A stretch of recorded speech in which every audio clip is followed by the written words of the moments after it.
This is going to be a little bit controversial. I know some of these things you might feel strongly about, but this is my personal list of things that I just don't think I need for camping. I wanted to make this video now because I know many of us are planning our camping trips for the summer already, the spring, summer, and fall. With that comes the excitement and buying new things, so I figured it's a perfect time to share things that I have previously purchased or thought I needed, and now I realize that for myself it's not necessary, and maybe for you too. The first thing that I no longer buy or use for camping is an egg holder. The yellow things that are plastic and sometimes snap together, you put your eggs in them and you can pack that and take that with you traveling. I think if I was going to be camping in a camper I might use this, but I typically go canoe camping or backpacking or more rustic, rural wilderness experiences, and my eggs have broken in the past in one of these, and I don't think that it's a good product for what I do. It doesn't mean it's a bad product for maybe every type of camping. Instead of using an egg holder, when I want to bring eggs camping, I will put them into a water bottle, something with a large opening at the top. A lot of times Nalgene's work well because you're really gonna wanna clean it afterwards. The water bottles with a smaller opening, it's hard to get the eggs in and hard to clean. Putting my eggs into a water bottle, I have already cracked them. They don't have any shells on them. You basically just crack the egg open into a water bottle, and you can put so many eggs in one water bottle, even for a large group, to bring that with you camping.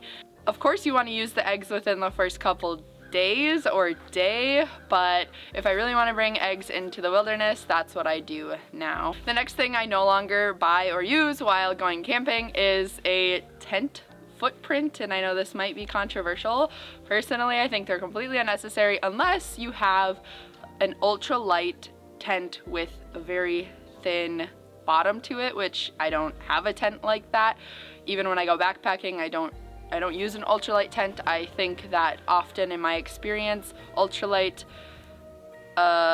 of ultralight gear, but specifically ultralight tents have broken really easily in my experience. The tent poles weren't as sturdy as I'm used to, and the materials aren't as sturdy as I'm used to, so I don't use a tent footprint for my type of tent. That was kind of a tangent. But when I'm not using a tent footprint, there are things that I do that kind of mitigate ruining the floor of my tent, which is preparing the tent pad, and that means removing sharp sticks or really pointing rocks, especially if they're small. I don't dig up rocks that are in the earth. And I bring a patch kit. Sometimes the patches are more durable than the tent themselves, so if I have to patch a tent, I do it well, and it's not a big deal. I know that some people might bring up the fact that condensation will be diminished with a footprint under your tent if you reach dew point while you're camping, but in my experience, the floor still got wet with a footprint. And if I'm not using a footprint, as long as I have a sleeping pad, if I'm using one, it doesn't really bother me if there's a little bit of condensation on the ground, and it honestly doesn't happen that often for me. I know it's controversial. The next thing that I no longer buy or use for camping is a cot. I used to have a cot and it was very, very heavy, and I just don't think it's worth camping with in the way that I camp and the places that I camp. I typically have a long ways to travel to get to where I'm going to set up camp, and I don't want to carry a heavy cot. If I was car camping, maybe I'd use it, but also even in those instances, sometimes an air mattress and a pump, you can get battery air pumps for your air mattress. That can be just fine, or just a regular sleeping pad that you blow up, or a foam one tends to work just fine. There might be instances where a cot makes sense for you, and for me, if I were to use a cot, it would be because I'm winter camping and I want the elevation off the ground without using an air mattress. And I know that you can get lighter weight cots so that it's not so hard to transport it, but I've used a lightweight cot before and it just seemed really chintzy. Another thing that I don't purchase for camping is a pillow, a camp pillow. You can get inflated ones, you can get ones that are stuffed like a normal pillow. I don't use them. To be honest though, I don't usually use a pillow when I'm sleeping at home on my bed. I'm not a huge pillow person, but when I'm camping, I usually do use something to cushion my head because the ground is hard. But what I use is a sweatshirt, or if I want it to sit together more like a pillow and not flatten out like a sweatshirt might, I will put it inside of a dry bag or a thin pack, and then I will use that for my pillow. I'll stuff a little pack or dry bag full of clothing. It makes for a nice pillow that is also your clothes and a bag that you're going to have with anyway, so it's not extra things to pack. I do actually own a couple camp pillows, but I don't typically bring them for myself. If I bring them, it's for somebody else to use. This is a really personal item. Like, some people just need a pillow and that's fine. Another thing that I don't use or buy myself is a female urine funnel. They have different brands for them. I personally think it's easier just to squat down and go. If you need to, you can take like a sweatshirt or something and wrap it around a small tree and hold on to the arms of the sweatshirt and squat, and that can help you.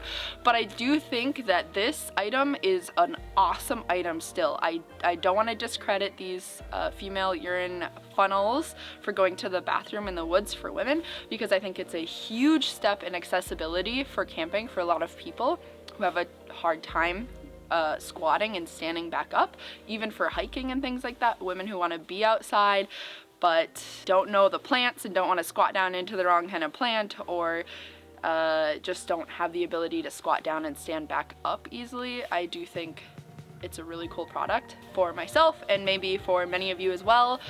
I don't find it worth packing the extra funnel when I can just go by squatting. Another thing that I do not purchase to take camping with me is solar panels to charge things while I'm camping.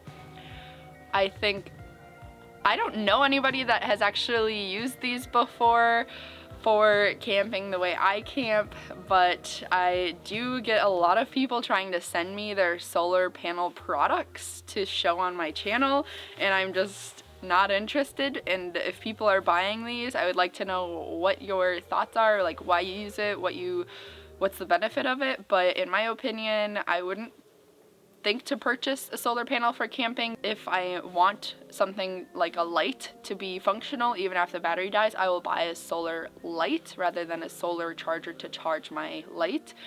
And I don't usually bring my phone camping, and if I do, it is just for emergencies if I'm in a place that has cell phone service, so I turn it on airplane mode and pack it away, and I don't really use it.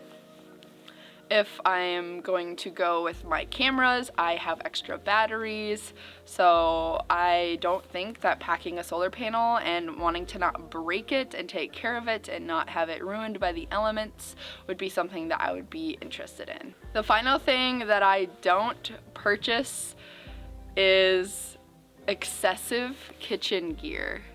This is wild to me. When I go to camping stores or gear places, their camp kitchen setup is always like huge. There's so many things. For myself, I find I need a bowl, a plate, and sometimes it's just a bowl that can also be used as a plate, and a fork and a spoon and a knife, like a sharp knife, so I can cut up things if I need to. If I'm gonna make pancakes, I might bring a spatula, but I usually don't. I use my fork. So this one really just honestly blows me away when I go to camping stores. They will have like metal toaster racks, like a little metal rack that you can set on the campfire to toast your toast. If I want toast while I'm camping, I would just put it in a pan on the grate. I think there's so many things that can be simplified with our gear rather than having so much gear that we feel like we need. There might be something that just really speaks to you, and all the power to you. Tell me in the comments if there is a specific kitchen utensil that you really like to use that isn't a spoon, a fork, a knife, or a plate/bowl, and why, because I would love to hear your opinion on these things. If there are other things that you don't bring camping that you think we should all know about, share in the comments. I love the kind of community we're building here. If you like this video and would like to see more content like this, make sure to subscribe. It means a lot to me and it really helps more people see my content. Whether it's morning, evening, or night when you're watching this, I hope you're having a good one.